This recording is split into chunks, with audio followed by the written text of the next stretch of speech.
the final defendant involved in the large-scale drug operation linked to the death of a Rochester police officer and 2 other men 3 years ago, has learned his fate in court today. Natalie Kuchko has been following this case from the beginning, and today she heard from attorneys and Officer Anthony Mazurkowicz's widow about today's decision.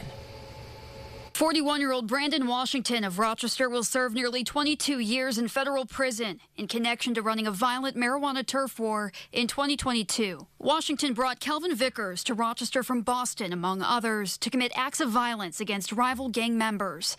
In July of that year, Vickers murdered 2 Rochester men, Richard Kalinge and Mygel Rand.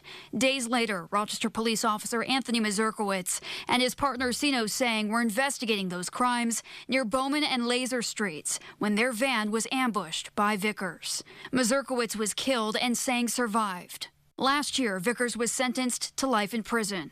Today, Mr. Washington faced the day of reckoning. As a result, we dismantled this.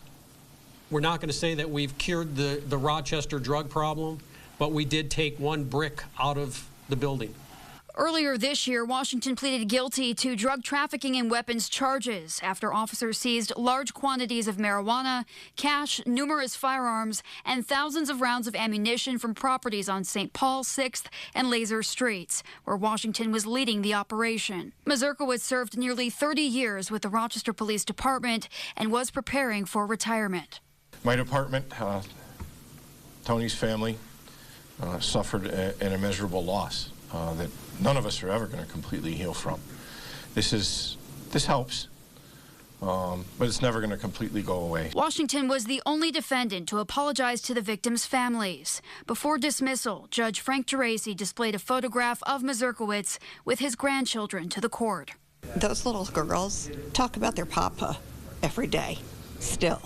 That means a lot that he showed that picture, because I want Brandon to realize he's leaving behind his 4 kids, but he can see them every day.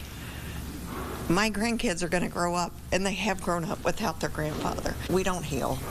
We move on, and we keep him close. His stocking's still hung. Everything's the same. And that's just how I have to deal with it. Lynn Mazurkowicz says she continually tries to keep her husband's memory alive in the little things. She regularly hands out remembrance bracelets to each and every police officer locally she comes across, so they will carry his legacy with them in their own work. Reporting in studio, Natalie Kuchko, News 8. Get the Rochester First streaming app today for everything you love from News 8 On Demand. Plus exclusive shows you won't see anywhere else. Search ROC and download for free on Roku, Amazon Fire, and Apple TV.